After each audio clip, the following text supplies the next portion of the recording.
The American Civil War is memorialized all over the country with battlefields, statues, and museums telling the tale of the struggle to keep the country together and abolish slavery.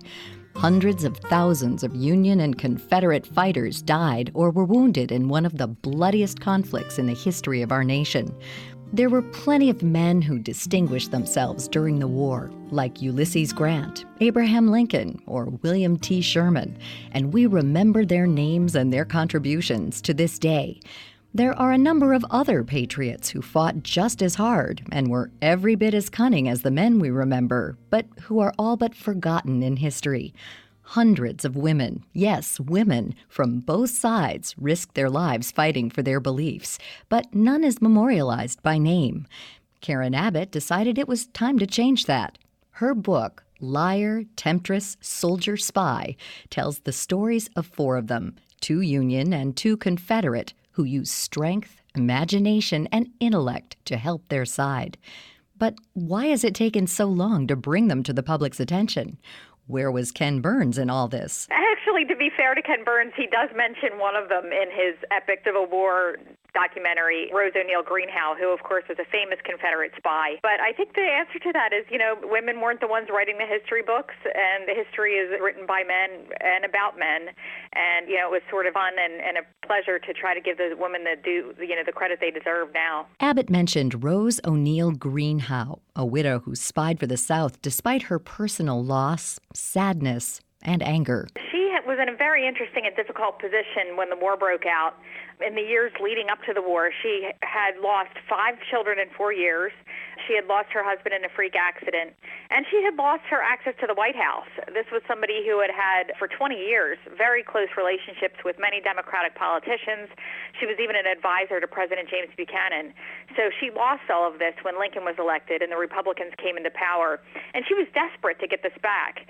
So when a Confederate captain approaches her in the spring of 1861 and asks her to operate and form a Confederate spy ring in the Washington, D.C., the Union capital, she disregards the danger of that and jumps at the chance and, goes on to get a cipher and delivers some very important information to the Confederate Army and makes quite a name for herself.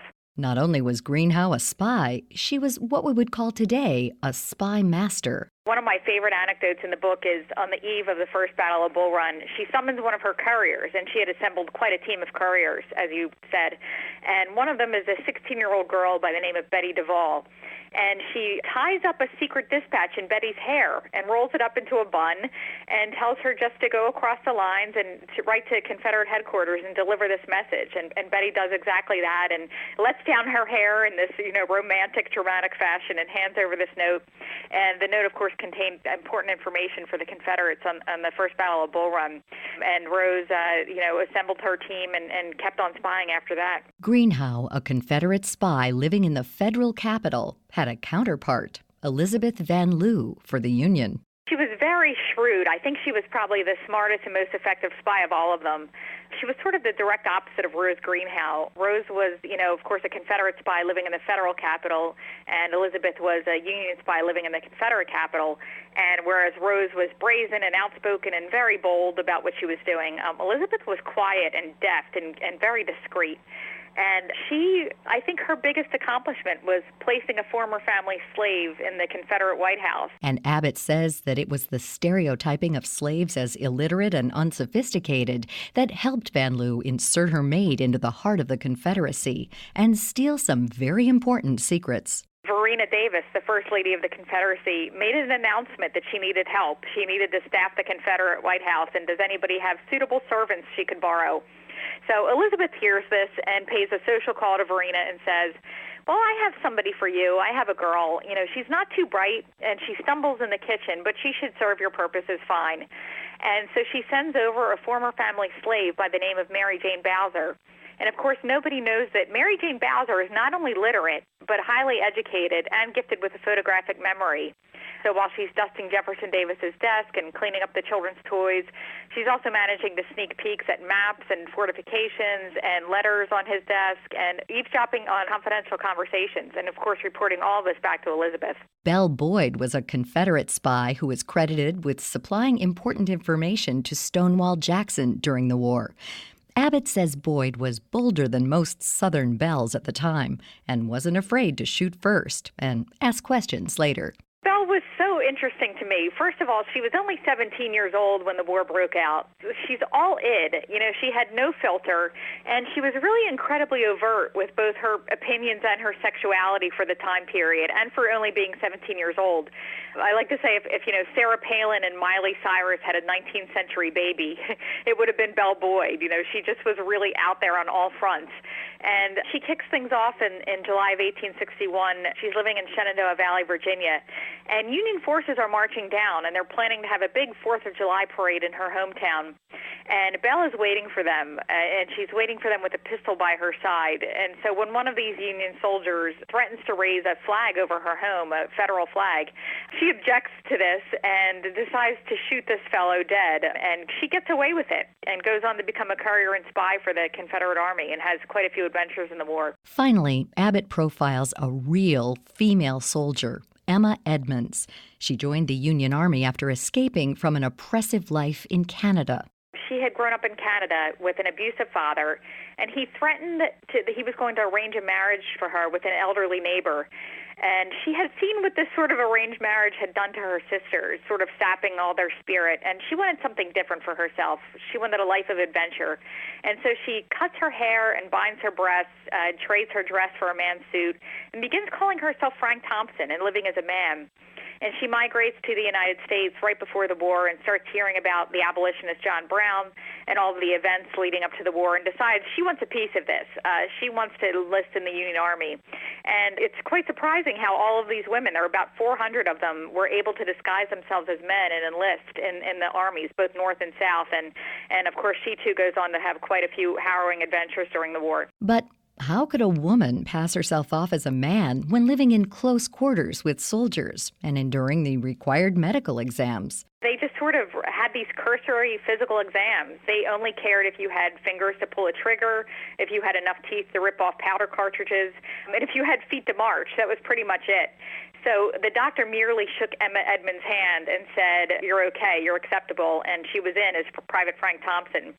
And then, of course, how did she pass among her comrades? Here she's sleeping next to them and in close quarters with them all day long and marching beside them. And I came to the conclusion that it was mostly because people had no idea what a woman would look like wearing pants. She says that there were plenty of Mata Haris in the ranks as well, women who used their wiles to pry sensitive information from the other side. Belle Boyd was a notorious seductress. Her main paramour was a Union general by the name of James Shields, and it was reported that she was, quote, closeted for 4 hours with him during one rendezvous, and that she subsequently wrapped a rebel flag around his head in celebration. And Ros Greenhow was an equally talented seductress, I guess I should say, and would sort of consort with both Northern and Southern generals, but really focused on high-ranking Northern politicians because, of course, they were the ones who were going to provide valuable information that she could pass along to the Confederate Army. And her main reported paramour and source was a man by the name of Senator Henry Wilson of Massachusetts, who was not only an abolitionist Republican, but also the chairman of Lincoln's Committee on Military Affairs. So you can imagine that they had some rather interesting pillow talk. How good were these women at going undercover to help their causes? So good that one famous security expert of the time sang their praises. Alan Pinkerton, who was the Union detective, he was hired to do Secret Service work for the Union, and actually one of his first missions was to conduct a stakeout of Ros Greenhow, the Confederate spy. He often said that women made better spies than men. They knew what to say in certain situations and knew what not to say in certain situations, and I think were more genuinely intuitive, as he said.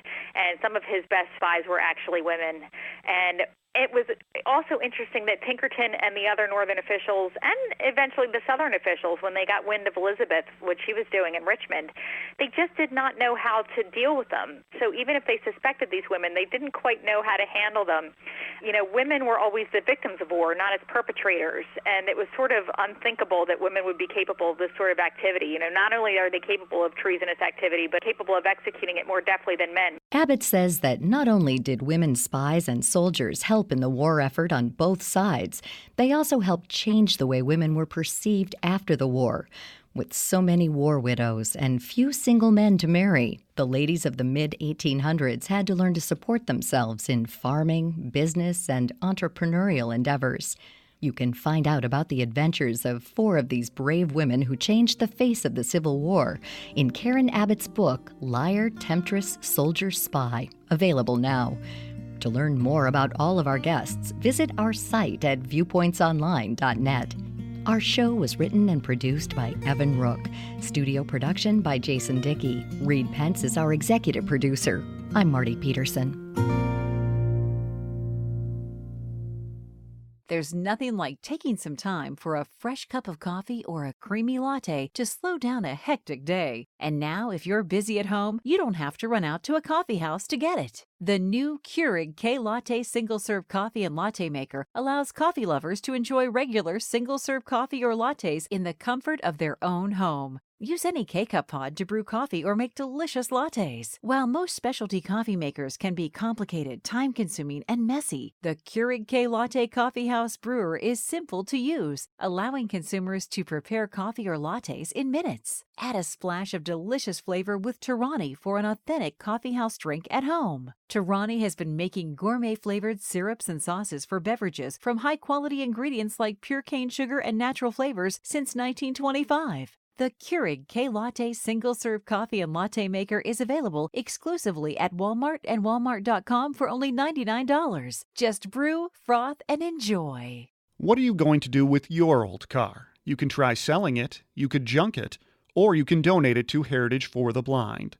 Your car will be towed away for free, and your donation is tax deductible. Just call 1-800-835-1478. Heritage for the Blind accepts cars, vans, trucks, and boats. It doesn't matter if your vehicle runs or not. It will be towed away for free, and you'll be supporting those that need help. Heritage for the Blind is a nonprofit organization that helps the visually impaired live fuller lives. Call right now to donate your car, and as a special thank you, you'll receive a free 3-day vacation voucher to over 50 locations. Call Heritage for the Blind right now. Call 1-800-835-1478. Donating is easy, and your vehicle is towed away for free. Plus, you'll get a free vacation voucher for donating. Call now, 1-800-835-1478. That's 1-800-835-1478. And that's Viewpoints for this week. Viewpoints is a production of MediaTrax Communications. You can follow us on Twitter and Facebook to learn about upcoming shows and find a library of past programs on iTunes. Plus, you'll always find podcasts of our segments and information about our guests at viewpointsonline.net. Join us again next week for your public affairs magazine, Viewpoints.